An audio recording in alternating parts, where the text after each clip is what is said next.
పరిశుద్ధుడమైన మా పరలోక తండ్రి, నీ ఘనమైన నామానికి వందనాలు నాయన.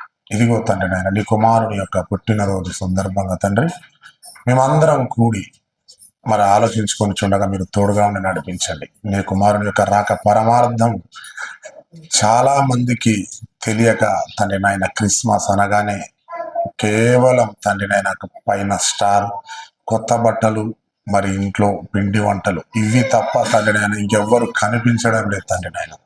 కానీ ఇక్కడ కూర్చున్న పిల్లలు ఎన్నో మారులు అసలు క్రిస్మస్ అంటే ఏందో వినొచ్చు, కానీ మరొక మారు మేము నీ కుమారుని రాక పరమార్థాన్ని గురించి మేము మరి మాట్లాడబోతుండగా నాకు పరిశుద్ధాత్మని సహాయాన్ని ఉంచమని కోరుకుంటూ యేసుక్రీస్తు నామని అడుగుతున్నాం తండ్రి, ఆమేన్. చేరువచ్చిన మీ అందరికీ యేసుక్రీస్తు నామంలో మీ అందరికీ వందనాలు తెలియజేస్తున్నాను. పిల్లలు చాలా ఆలస్యం అయిపోయింది, సమయం చాలా దాటిపోయింది. ఇతర సంఘాలలో ఎప్పుడో ప్రారంభం అయిపోయింది, మాట్లాడుకుంటున్నారు. కనుక లేట్ అయినా సరే మనం ఒక మంచి విషయాన్ని ఈరోజు నేర్చుకుందాం. మన పాఠం ఏంది? క్రిస్మస్ సమాధానం దేశాల మధ్య, మనుషుల మధ్య ఉన్నదా? నిజంగా పిల్లల దేశాల మధ్య నిజంగా సమాధానం ఉందానంటే లేదని చెప్పుకోవాలి. కండ్ల ముందున్న మనకు ఎన్నో టీవీల్లో, సోషల్ మీడియాలో మనం చూస్తున్నాం. ఉక్రెయిన్ ఇజ్రాయెల్ దేశాల మధ్యలో యుద్ధం, జపాన్ చైనా పైన యుద్ధం, భారతదేశం పాకిస్తాన్ పైన యుద్ధం. ఇలా దేశాల మధ్య మరో దేశానికి నిజంగా సమాధానం లేకపోవడం అన్నది కారణం ఏంటి అంటే వాళ్ళలో వాక్యం లేదని చెప్పుకోవాలి. వాక్యాలు ప్రకటించిన దేశాలలోనే యుద్ధాలు జరుగుతున్నాయి. ఒకనాడు సిరియాకి పౌలెళ్ళిండు, బైబిల్లో సిరియాకి పౌలెళ్ళిండు. మరి యేసుప్రభు వారు ఎన్నో ప్రాంతాలు తిరిగాడు, ఎన్నో వాక్యాలు చెప్పాడు, ఎంతో మందిని స్వస్థపరిచాడు. ఆయన తిరిగిన ప్రాంతాలు నేటికి ఉన్నవి. అలాంటి దేశాలలో కూడా సమాధానం లేదు అని అంటే యేసుక్రీస్తు రాక యొక్క పరమార్థం వారికి ఇంకా అర్థం కాలేదని తెలుసుకోవాలి. నిజంగా యేసు వచ్చిన రాక ఏంటో, ఆయన వచ్చిన రాక పరమార్థం ఏంటో నిజంగా అర్థమై ఉంటే వాళ్ళు ఇలా యుద్ధాలు చేసుకునేవారు కాదు. డబ్ల్యూడబ్ల్యూడబ్ల్యూ ఛాంపియన్స్ లో ఫైటింగ్స్ మీకు తెలుసు, భయంకరంగా సుత్తెలతో కొట్టుకుంటున్నారు. సహోదరుడని చూడక, కనబడుతున్న వ్యక్తి సహోదరుడని గమనించక భయంకరంగా డబ్ల్యూడబ్ల్యూ ఛాంపియన్ లో వాళ్ళు బట్టలు విప్పుకొని డైరెక్ట్ పబ్లిక్, వాటికో ఫ్యాన్స్, దానికో జనం, దానికో మరి టీవీ ఛానల్, సమాధానం లేక కొట్టుకుంటున్నారంటే కారణం ఏంటో తెలుసా? వాళ్ళలో ప్రేమతత్వం ఇంకా లేదు. యేసు పుట్టింది పాశ్చాత్య దేశాలలో అయినటువంటి ఇజ్రాయెల్ దేశంలో అయినప్పటికీ అదే ఇజ్రాయెల్ దేశంకు మరి ఉక్రెయిన్కి యుద్ధం జరుగుతుంది అంటే యేసు రాక పరమార్థం వారికి అర్థమైందా? అర్థం చేసుకొని ప్రపంచ దేశాలకు ప్రకటించాల్సిన వారికే యేసు రాక పరమార్థం అర్థం కాకపోతే, పుట్టిన దేశములే, ఇజ్రాయెల్ దేశంలో పుట్టిన దేశమే యేసుక్రీస్తు రాక పరమార్థం అర్థమై ప్రపంచ దేశాలకు చెప్పారు అసలు న్యూస్ లో. అలాంటి వారి మధ్యలో యుద్ధాలు జరిగితే నేర్చుకునేది ఎవరు? కానీ యేసు యొక్క రాక పరమార్థాన్ని చెప్పి అదృష్టం భారతదేశమైన మనకు దక్కింది. నిజంగా అదృష్టవంతుడు. నిజంగా ఎందుకు ఆయన రాక భూమి మీదకి ఎందుకు జరిగింది? కారణం ఏంటి? పరమార్థం ఏంటి? తండ్రిని మొత్తం మరిచిపోయింది లోకమంతా. పరలోకంలో ఉన్న తండ్రిని పూర్తిగా మనుషులైన భూమి మీదకి వస్తున్న ప్రతి మనిషి తండ్రిని పూర్తిగా మరచిపోయింది. మనుషుల ప్రార్థనలో కూడా దేవుడు వినలేని పరిస్థితికి వచ్చేసింది. మేఘాలు కూడా దాటడం లేదు. ఈరోజు మనుషులు ప్రార్థిస్తే దేవునికి మేఘాలు కూడా దాటడం లేదు. అప్పుడు క్రీస్తుకు పూర్వం ఇజ్రాయేలులో ఉన్నటువంటి యూదులు దేవుని ప్రవక్తలను ఎంతో మంది పంపించినప్పటికీ కూడా వాళ్ళలో మారు మనసు లేదు. యేసు వస్తాడు, చక్క పెడతాడు, సమాధానం ఇస్తాడు, మీరు మారు మనసు పొందండి, మీ హృదయాల్లో భద్రపరచుకోండి అన్నా కానీ ఎవ్వరూ వినలేదండి. ఎవరూ వినలేదు. బబులోని చెరలోకి వెళ్ళిపోయారు వీరంతా. 70 సంవత్సరాలు యెరూషలేము మందిరం పాడుబడిపోయింది. జెరుబ్బాబెలు నాయకత్వంలో తిరిగి యెరూషలేము మందిరానికి వచ్చారు. తర్వాత నెహెమ్యా ద్వారా వచ్చారు. మరి కోరేషు కాలంలో తిరిగి యెరూషలేము మందిరానికి వచ్చిన తర్వాత మూడో సామ్రాజ్యమైనటువంటి గ్రీకుల సామ్రాజ్యానికి వచ్చేసరికి ప్రపంచ దేశంలో ఉన్నవారంతా యెహోవాని పూర్తిగా మర్చిపోయి అన్ని పట్టణాలలో అన్ని విగ్రహాలే, గ్రామ దేవత నుంచి మొదలు పెడితే పై స్థాయిలో ఉన్నటువంటి గొప్ప గొప్ప విగ్రహాలు నిలబెట్టి యెహోవా అంటే ఎవరో, అసలు యెహోవాని దేవుడిని అంటే ఎవరో పరిచయం లేకుండా చేసేసిందండి గ్రీకు దేశం. తెలుసు కదా మనకు సామ్రాజ్యాలు ఏమి పరిపాలించినాయి? 4. మొట్టమొదటగా బాబిలోనియన్స్, సెకండ్ మాదీయులు, మూడోది గ్రీక్, 4వది రోమన్స్. అంటే గ్రీకుల పరిపాలనకు వచ్చేసరికి తిరిగి యెరూషలేము మందిరానికి వచ్చిన తర్వాత ఆ మధ్యలో గ్యాప్ ఉంది కదా. ఆ గ్రీకు సామ్రాజ్యాన్ని రోమ సామ్రాజ్యం పరిపాలించిన తర్వాత రోమ సామ్రాజ్య పరిపాలనలో కదా యేసు పుట్టింది. ఈ మధ్యలోనే గ్రీకు పరిపాలనలో యెహోవా దేవుణ్ణి పూర్తిగా భూమి మీద మరి ఆయన నామాన్ని ఎరగని తరం పుట్టిందని మనం నేర్చుకున్నాం. ద్వితీయోపదేశ కాండంలో న్యాయాధిపతుల్లో ఉంటుంది. న్యాయాధిపతుల్లో ఉంటుంది. 2వ అధ్యాయం 10వ వచనంలో ఉంటుంది, రాసుకోండి. అంటే ఎరగని తరము అప్పుడెలా పుట్టిందో బబులోనియన్స్ తర్వాత మాదీల తర్వాత గ్రీకులు పరిపాలించే కాలంకి వచ్చేసరికి యెహోవాని ఎరగని తరం అనేది భూమి మీద పుట్టింది. అసలు యెహోవా అన్న పదం యూదుల్లో రావడం లేదు.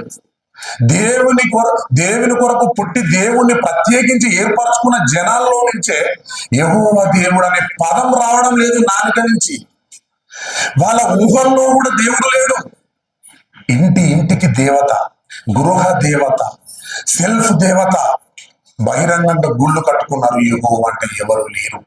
యెహోవా అంటే ఎవరు తెలియనప్పుడు, యెహోవా దేవుణ్ణి నామం భూమి మీద లేకుండా చేసినప్పుడు మానవులు ప్రార్థిస్తే దేవుడు వింటాడా?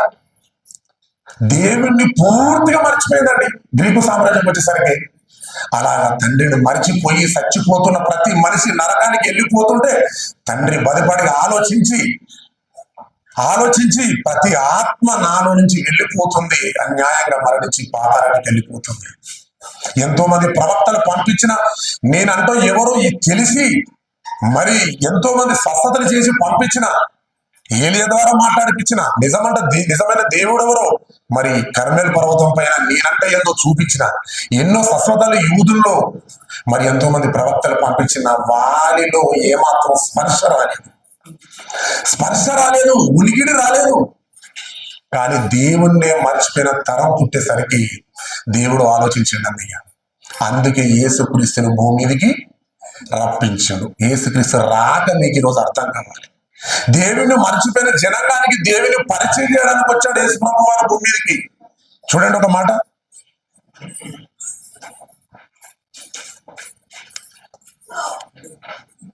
ఈ లూకా సువార్త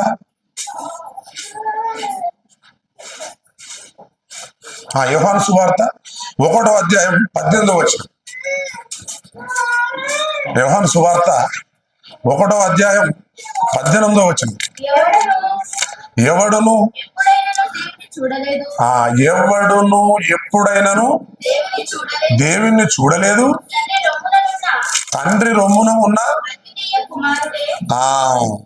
అద్వితీయ కుమారుడే ఆయనను బయలు పరిచెను. ఈ తండ్రి గురించి చెప్పడానికి భూమి మీదకి యేసు ప్రభు వారు వస్తేనే తప్ప అంతవరకు తండ్రి ఎవరో తెలియదు. మరి అంతేగా మనం అనుకోవచ్చు, అంటే దేవుడు ఎవరో యేసు వచ్చేంత వరకు చెప్పేంత వరకు మనకు తెలియదా? ఆ కాలంలో మాకు ఎవరికి తెలియదా అంటే ఎవరికి తెలియదండి, అందరూ మర్చిపోయారు. రోమా సామ్రాజ్యాన్ని పరిపాలనకు వచ్చేసరికి, అంతకుముందు గ్రీకులు పరిపాలించే సమయం వచ్చేసరికి విగ్రహాలు పెట్టుకొని తండ్రి అనే దేవుణ్ణి మర్చిపోయి, అప్పటికే యెహోవా దేవుడు ప్రవక్తలను పంపిస్తున్న కాలంలోనే వారి విగ్రహాలు పెట్టుకొని యెరూషలేము మందిరం ముందు మందిరాలు కట్టి గోపురాలు కట్టి పూజించారు. అవునా కదా? మీరు రాజుల చరిత్రలోకి వెళ్ళినట్టయితే, మీకు రాజుల చరిత్రలోకి వెళ్ళినప్పుడు రాజులు పరిపాలించారు, 2గా విడిపోయారు కదా. ఒకటి యెరూషలేము మందిరాన్ని రాజధానిగా చేసుకొని యూదులు బెన్యామీనులు యూదా గోత్రాన్ని వెళ్ళిపోయింది. ఇశ్రాయేలులు 10 గోత్రాలుగా ఇటు వెళ్ళిపోయారు. తీర్సా పట్టణాన్ని రాజధానిగా తీసుకొని ఇటు వెళ్ళిపోయారు. ఇలా ఎంతమందిని ప్రవక్తలను పంపించినా పిల్లరా, వారు దేవుని గురించి ఎంత చెప్పిన వారు విగ్రహాలను పెట్టుకొని పూజిస్తున్నారు. దేవుని గురించి చెప్పాల్సిన యోధులు ఇశ్రాయేలుల మధ్యలోనే విగ్రహాలు పెట్టుకొని పూజిస్తే బయట దేశాలకు వెళ్ళి యెహోవా దేవుని పరిచయం చేసేది. ఈరోజు యేసుక్రీస్తుని నమ్ముకున్న నువ్వు నేను మనమే చెప్పాలి మన తండ్రి గురించి, కుమారుడైన యేసుక్రీస్తు గురించి. అలాంటిది నువ్వే దేవుని విశ్వసించగా నీ ఇంట్లో విగ్రహాన్ని పెట్టుకుని నువ్వు పూజిస్తే దేవుని గురించి నువ్వెప్పుడు పరిచయం చేశావు? అలాగే యూదులు ఇశ్రాయేలు ప్రపంచ దేశాలకు వాక్యాన్ని తండ్రి ఎవరో పరిచయం చేయాలనుకున్న వాళ్ళలోనే విగ్రహాలు పెట్టుకొని పూజిస్తే మరి తండ్రి గురించి పరిచయం చేసేది ఎవరు లేరు. అలాంటప్పుడు దేవుణ్ణి ప్రేమించి ఐగుప్తులో బానిసలుగా ఉండి బయటకు తీసుకొచ్చిన ప్రజలే దేవుని మర్చిపోయి విగ్రహాలను పెట్టుకొని యెహోవాను మర్చిపోతే ఇక దేవుని గురించి పరిచయం చేసేది ఎవరు? అందుకే యేసుక్రీస్తు రాక భూమి మీద జరిగింది. మొట్టమొదటగా తండ్రి ఎవరో మొట్టమొదటిగా పరిచయం చేయించాలనుకున్నాడు. అందుకే అంటున్నాడు, తండ్రిని ఎవరైనా చూశారా? ఎవ్వరు చూడలేదు. అందుకే ఈ మాట చూడండి, ఎవడు నువ్వు ఎప్పుడైనా నువ్వు దేవుని చూడలేదు, తండ్రి రొమ్మునున్న అద్వితీయ కుమారుడే ఆయనను బయలుపరిచెను. ఆయనని మొట్టమొదటిగా తండ్రి ఇలా ఉంటాడని చెప్పాడండి. అలా చెప్పిన తర్వాత నిజంగా ప్రియులారా ఇంకొక విషయాన్ని చూడండి. యేసు ప్రభు వారి దగ్గర 12 మంది శిష్యులు ఉన్నారండి. అందులో పిలుపు కూడా ఉంటాడు కదా. ఆ పిలుపు ఏమన్నాడో చూడండి ఒక మాట. అదే యోహాను సువార్త 14వ అధ్యాయం. అదే యోహాను సువార్త 14వ అధ్యాయం 8-9 వచనాలు చూడండి పిల్లలు. అప్పుడు పిలుపు, ప్రభువా తండ్రిని మాకు కనపరచుము, మాకంతే చాలు అన్నాడు. కేవలం తండ్రిని మాకు కనపరచు, మాకు అంతే చాలయ్యా. అంటే ఈ మాట పిలుపు అంటున్నాడంటే తండ్రి తెలుసా? తెలియదన్నట్టే కదా. తండ్రిని మాకు కనపరచు, మాకు అంతే చాలు అంటున్నాడు. అంటే తండ్రి అంటే యేసుక్రీస్తు వచ్చి చెప్పేంత వరకు తండ్రి అంటే ఎవరో తెలియదు. అసలు పిలుపు 12 మంది శిష్యులు అసలు ఎవరు? యూదులే కదా, ఇశ్రాయేలులే కదా, గలిలయ ప్రాంతంలో యెరూషలేము పక్కన పట్టణాలే కదా ఇవన్నీ. వాళ్ళలో కదా అసలు ఉండాల్సింది దేవుడు. దేవుని గ్రంథాలు వారి దగ్గరే ఉన్నాయి కదా. నపుంసకుడు ఏ గ్రంథాన్ని పెట్టి చదువుకుంటూ వెళ్ళిపోతుండో? ఏషియా గ్రంథం. ఏషియా గ్రంథం ఉందంటే యూదుల్లో ఉన్నట్టే కదా, యెరూషలేము మందిరంలో ఉన్నట్టే కదా. దేవుని నమ్ముకున్న వాళ్ళ దగ్గర క్రీస్తుకు పూర్వం గ్రంథాలు ఉన్నాయి. ఆ గ్రంథాలలో యెహోవా దేవుడు ఉన్నాడు, వారే చెప్పాలి. వారికే చెప్పాల్సిన పోగా వాళ్ళే విగ్రహాలు పెట్టుకొని పూజించి తండ్రిని మర్చిపోయారు. మరి పరిచయం చేయడానికి రావన్నా వద్దా?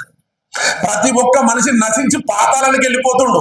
పాతాళానికి వెళ్ళిపోతున్న వారిని చూసి తట్టుకోలేక కుమారుడైన యేసుక్రీస్తు భూమి మీదకి నేను వెళ్ళిపోతానయ్యా, నీలో నుంచి విడిపోయి భూమి మీదకి వచ్చిన వారందరూ నిన్ను మర్చిపోయి వాళ్ళే సమాజానికి వెళ్ళి చెప్పాల్సింది పోగా వాళ్ళే నరకానికి వెళ్ళిపోతారు. కనుక మీరంటే ఎవరో ఒకసారి పరిచయం చేయిస్తా, మీరంటే ఎవరో పరిచయం చేయడానికి నేను వెళ్తా అని చెప్పన్నాడు. అంతేకాదు పాపాలను కూడా పోగొట్టడానికి వెళ్ళిపోతా, మంచిని సమాజంలోకి నేర్పించడానికి పోతా.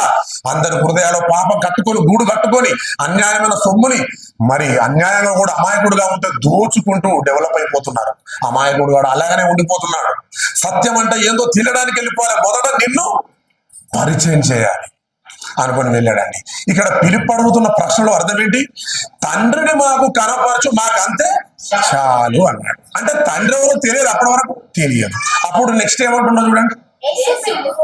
చూడండి, ఏమంటుండో. యేసు అంటుండు, పిలుపు నేను ఇంతకాలము మీ యొద్ద ఉండినను నీవు నన్ను ఎరగవా. నేను ఎంతకాలం నీతో పాటు ఉన్నాను కదా, అసలు నేను ఇంతకాలం ఉన్నాను, మీరు ఇంకా తండ్రిని మీకు కనబడడం లేదా? అంటే యేసు రూపాన్ని బట్టి అంటున్నావా అనుకుందామా? యేసు చాలా అందంగా ఉండి ఎంటికలు ఇట్లా వదిలేసి మంచి ఫ్రాగ్ లక్క మంచి ఒక డ్రెస్ వేసుకొని నిలబడితే ఆ ఆకారం నుంచి తండ్రా? కాదు. నేను ఎంతకాలము మీతో ఉన్నాను, నన్ను ఎరగరా? అంటే మీతో పాటు ఉన్న ఇంతకాలం తండ్రి నాలో ఉన్నాడన్న సంగతి మీరు తెలుసుకోలేకపోతున్నారని నా ఆకారాన్ని బట్టి నేనే తండ్రిని కాదు. లక్షణాలు దయ, కరుణ, ప్రేమ, నశించిపోతున్న వారి దగ్గర తీసుకోవడం, సమరాయలు పక్కకి పెట్టేసి అప్పటికి అంటరాని వాళ్ళని చెప్పని దగ్గరకు తీయడం, పొట్టి చక్కగా సుంకపు ట్యాక్సీ వసూలు చేసే వ్యక్తి అన్యాయంగా 10 అంతలుగా తీసుకుంటుండు, ధనాన్ని సమకూర్చుకుంటుండు, అతన్ని మార్చి 4 అంతలుగా తిరిగి ఇచ్చినట్టుగా చేసాడు. అవునా కదా? అవునా కదా? అంటే నాలో ఉన్న లక్షణాలు ఏంటి? దేవుని మనసు లేక, దేవుని మార్పు లేక ఉన్న వారందరికీ దేవుని వైపు తిప్పుతున్నాను చూడు లక్షణాలు ఇవే. కరుణించి గుడ్డివానికి కన్నునిచ్చాను, కరుణించి అవిటివానికి ఇచ్చాను, కరుణించి రక్తస్రావం కలిగి కొన్నేళ్ల నుంచి ఉన్నాడు యెషయా మందిరంలో, ఆయనకు స్వస్థత జరిగించాను. ఇవి కనబడడం లేదు లక్షణాలు. నేను చేస్తున్నవి ప్రేమతో కూడుకున్న లక్షణాలు తండ్రివే. నా దేహాన్ని బట్టి నేను కనబడుతున్నంత మాత్రం నేను తండ్రి కాదు. నాలో ఉన్న లక్షణాలు తండ్రివి. అంటే మొట్టమొదటిగా తండ్రిని పరిచయం చేయడానికి జరిగింది ఆయన కారణ జన్మ. రెండవది ఏం జరిగిందో తెలుసా? చూడండి, నన్ను చూసిన వాడు తండ్రిని కూడా చూసినట్టే, నన్ను చూస్తే తండ్రిని చూసినట్టే. అంటే నేనేం చేస్తున్నాను భూమి మీద? అంత సత్యమే ప్రకటిస్తున్నాను. తిట్టినా పడుతున్నాను, ఒక చెంప మీద కొడితే మరో చెంప చూపించమంటున్నాను. ఇవి తండ్రిలో ఉన్న లక్షణాలు. తండ్రి ఏది చెప్పమని నన్ను భూమి మీద పంపించాడో అదే నేను మీకు చెప్తున్నానుగా. ఇవే తండ్రి లక్షణాలు. కనుక నన్ను చూస్తే మీరు తండ్రిని చూసినట్టే. అంటే ఆకారం కాదు, నా లక్షణాలు ఏవైతే కనిపిస్తున్నాయో, నేను ఏదైతే మంచి చేస్తున్నో అది నా అంతటా నేను చేయడం లేదు, తండ్రి పంపాడు చేయమని కనుకనే నేను చేస్తున్నా. మరి నేను చేస్తే మీరు, నన్ను చూస్తే మీరు తండ్రిని చూసినట్టే. రెండవదిగా ఆయన కారణ జన్మం ఏంటి? యేసుక్రీస్తే పాపులను రక్షించుటకు సమర్థుడు. మరి ఎవరి వలన జరుగుతుందా? పాపాన్ని పోగొట్టే అధికారం భూమి మీద ఎవరికైనా ఉందా? అప్పటికే పాపం నిండిపోయి మనుషుల్లో ఉంది. ఎవరొచ్చినా ఎవరి వల్ల కావడం లేదు. రోగాలను పోగొడుతురే తప్ప పాపాలని ఎవ్వరు పోగొట్టడం లేదు. కనుక పాపం నిండిపోయి సంచులు మూటలు కట్టుకొని వెళ్ళిపోతున్న అక్కడికి పాతాళానికి మనిషి. వాటికి సమాధానం లేదు. క్రీస్తు రెండవ రాకడలో తిరుగు లేదు, వెళ్ళిపోవడమే. కనుక మళ్ళీ కరుణించి ప్రేమించి పాపముతో మరణంలో కూర్చున్నారు. చీకట్లో ఉన్నది ప్రపంచం అంతా. కనుక పాపాలతో ఉన్న వారికి పాపాలను పోగొట్టడానికి వచ్చాడు. చూడండి, లూకా సువార్త 19:10 ఏమని రాయబడిందో? లూకా సువార్త 19:10, నశించిన దానిని వెతికి రక్షించుటకు మనిషి కుమారుడు వచ్చానని చెప్పాడు. అంటే నశించిన దానికి వెతికి రక్షించుకోవడము మనిషి కుమారుడు వచ్చాడు అని ఇక్కడ డైరెక్ట్ మనం రాయబడిందా? రాయబడ్డదా? ఎంత డైరెక్ట్ ఉంది ఇక్కడ పదం. నశించిన దానిని వెతికి రక్షించుటకు యేసుక్రీస్తు వచ్చాడు, అంతే. కారణం అది. భూమి మీదకి యేసుక్రీస్తు రావడానికి కారణం ఇదే. ఇంకో మాట చూడండి, అదే మొదటి తిమోతి రాసిన పత్రిక 1:15. యేసుక్రీస్తు మాట విన్న తర్వాత అపోస్తులు కూడా సువార్త ప్రకటించేటప్పుడు యేసుక్రీస్తు గురించి ఏమని ప్రకటించారు? పాపులను రక్షించుటకు క్రీస్తు యేసు లోకమునకు వచ్చాను. ఇంకేం కావాలి మనకు ఆధారాలు? యేసుక్రీస్తు రాక పరమార్థం. సమాధానం ఉంది అసలు మనుషులు లేదు. పాపాన్ని పోగొట్టడానికి ఆయన వచ్చింది. మనలో పాపాన్ని పోగొట్టుకొని సత్యంగా బతకండి, ఒకరి పట్ల ఒకరు కలిసి ఉండండి, మంచిగా ఉండండి, ఒకరిపై ఒకరు సనగకుండి అని మనకంటే మన దగ్గర బంధువులు మనకు సనగుడు. సమాధానం ఎక్కడ? సమాధానం మనకు లేదు, కానీ క్రిస్మస్ చేసుకుంటామట మనం. అందుకే మీకు క్రిస్మస్ శుభాకాంక్షలను స్టార్టింగ్ లో నేను చెప్పలేదు అందుకే. ఎందుకంటే ఒక్కరి కుటుంబంలో కూడా సమాధానం లేదు కనుక. ఈరోజు క్రిస్మస్ పండుగ ఉన్నది, ఎంతో మంది వెళ్ళిపోయారు బయటికి. సమాధానం ఎక్కడుంది? లేదు. ఈ రోజు కాకపోతే రేపు వాయిదా వేసుకోవచ్చు కదా, వేసుకోం మనం. ఇట్లాంటి క్రిస్మస్లు బతుకుంటే మళ్ళా చేసుకోవచ్చు అనుకుంటాం మనిషి. అంటే సమాధానం మనుషుల్లో లేదు, దేశాల మధ్య లేదు, మనుషుల మధ్య లేదు. పాపముతో నిండిపోయి ఉన్న మనల్ని చూసి యేసు ప్రభు భూమి మీద ఎలా వచ్చాడంటే మనల్ని పోగొట్టడానికే వచ్చాడు. చూడండి. అంతేకాక పిల్లరా, పాపంతో ఉన్న సంఖ్యలతో దాస్యంలో ఉన్నటువంటి మనల్ని విడిపించడానికి కూడా వచ్చాడు చివరిగా. హెబ్రీ పత్రిక 2వ అధ్యాయం, హెబ్రీ పత్రిక 2వ అధ్యాయం 14-15. కాబట్టి ఆ పిల్లలు రక్త మాంసములు గలవారైన ఆ ప్రకారమే మరణం యొక్క బలము గలవాని అనగా అపవాదిని మరణము ద్వారా నశింపజేయుటకును జీవిత కాలమంతయు మరణ భయము చేత దాస్యమునకు లోబడిన వారిని విడిపించుటకు ఆయన భూమి మీదకి వచ్చాడు. సంఖ్యలతో బంధింపబడ్డ మనమంతా పాపం అనే సంఖ్యలతో. దీన్ని విడిపించగల శక్తి సమర్థుడు ఎవరు లేరు. మనం పాపాన్ని పోగొట్టాలంటే యేసే. ఆ యేసు భూమి మీదకి రావాలి. ఆయన కారణ జన్ముడుగా భూమి మీద జన్మించండి తప్ప మనలక్క భూమి మీద పుట్టిన తర్వాత వ్యాపారాలు సంపాదించుకొని ఇండ్లు కట్టుకొని భార్య పిల్లలు చేసుకొని భూమి మీద ఒక ముందు కారు చూపించి ఒక ఇంటి ముందు 4 స్థలాలు కొనుక్కొని మన బిల్డప్ ఏదో చూపించుకోవడానికి యేసు రాలేదు. ఆయన మొట్టమొదటిగా తండ్రిని పరిచయం చేయడానికి వచ్చాడు. రెండవదిగా మన సంఖ్యలతో బంధింపబడ్డ మన పాపాన్ని పోగొట్టడానికి వచ్చాడు. ఇంకెంత మంచి మాటలు, ఇంకెన్ని మంచి మాటలు చెప్పాడు ఆయన. నిన్ను వారిని పొరుగు వారిని ప్రేమించమని చెప్పాడు. ఒక వ్యభిచారం చేసిన స్త్రీని ఎవరైనా ప్రేమించారు. వాళ్ళందరూ రాళ్ళెత్తిలు కొట్టడానికి వచ్చారు. కానీ ఏసమన్నాడు, మీలో పాపం చేయనివాడు ఎవడనంటే మొట్టమొదటిగా రాయి వేయమన్నారు. అంటే ఎవరైనా వేశారా? రాయి వేసిపోయారు. అంటే వారందరూ అంతకుముందు ఆమెతో పోయినట్టే, ఎక్కడో ఒక దగ్గర తప్పు చేసినట్టే. కనుక రాయి వేయలేకపోయారు. మరి రాయి వేసేంత అధికారం ఎవరికి ఉంది? ఆయన మరి వేసిండా? వేయలేదు. ఎందుకు వచ్చిండు? పాపములు క్షమించడానికి వచ్చిండు. కనుక అమ్మ నీ పాపములు క్షమింపబడ్డది కనుక నువ్వు ఇక నుంచి పాపం చేయకు. తెలవనంత వరకు పాపం చేసినావు. ఇక యేసుని తెలుసుకున్న తర్వాత మళ్ళీ చేయొచ్చా? చేయరాదు కదా. అందుకే మళ్ళీ చేయకన్నాడు. చేయలేదు. నాలో పాపం ఉందని మీలో ఎవడైనా నిరూపించగలడా అన్నాడు యేసు. ఆ రోజే చేసిన సవాల్. మరి ఎవరైనా చూపించగలిగారా? లేదు. అంటే పాపాన్ని మూటలు కట్టుకున్న మనకు పాపాన్ని పోగొట్టడానికి ఆయన కారణ జన్ముడుగా జన్మించండి తప్ప క్రిస్మస్ కంటే కాదు. శమ్యాలు ఉడికించడం అంటే కొత్త బట్టలు వేసుకోవడం ఇవి కాదు. చేసుకో అంటే నీ దగ్గర బంధువుల పట్ల మంచిగుండు. నీ జీవితంలో ఎవరికైతే మాటలేవో వాళ్ళందరితో ఈ రోజు క్రిస్మస్ కదా వెళ్ళి మాటలు కలవు, దోస్తుతో కలవు, మనసు చించుకో, వెళ్ళి ఆయనతో చేతులు చేయి. ఏం పొరపాటు జరిగిందా, నా వల్ల ఏమైనా పొరపాటు జరిగిందా, మిస్టేక్ జరిగిందా, పొరపాటు జరిగిందా, నిబంధనలనే జరిగిందా, ఆ క్షణంలో ఆ సందర్భాన్ని బట్టి నేను అలా నోరు జారాను కనుక పొరపాటు జరిగిందని నేను పోయి చేయబట్టుకో. ఇది క్రిస్మస్. జక్కయ్యను మార్చడం లేదా? అన్యాయంగా తీసుకుంటున్నది అసలు జక్కయ్య. నీ ఇంటికి వస్తున్నాను అన్నాడు. అసలు పరిచయం అయిపోయింది ఎవరు? జక్కయ్య. నీ ఇంటికి నేను రావడం లేదు, నా ఇంటికి రావడం లేదు అన్నాడు. వెంటనే ఏం చేసినాడు? ఆయన రాకతో ఏదో అన్నం పెట్టిండు, భోజనం జరిగింది. కానీ ఒక మార్పు జరిగింది. ఏం జరిగింది? ఎవరి దగ్గర అన్యాయంగా తీసుకుని 400 తిరిగి ఇస్తానన్నాడు యేసు. అందుకే వచ్చింది అనమాట. అన్యాయంగా తీసుకున్న వారిని, పాపం చేసేవారిని, పాపులుగా ఉన్న వారిని వాళ్ళందరిని పోగొట్టి మనసును మార్చాలని వచ్చిండు. అందుకే ఆయన రాకపోవడం అర్థం. ఇది క్రిస్మస్. ఓకే, మరి మన తర్వాత అన్న ఇంకెన్నో విషయాలు మాట్లాడేది ఉంది. నేను త్వరలో ముగించేస్తా. ఓకే, ప్రార్థించుకుందాం. ఓకే, ప్రార్థించుకుందాం. పరిశుద్ధులైన మా పరలోకపు తండ్రి, నీ ఘనమైన నామానికి వందనాలు నాయనా. ఇదిగో తండ్రి, నీ కుమారుని యొక్క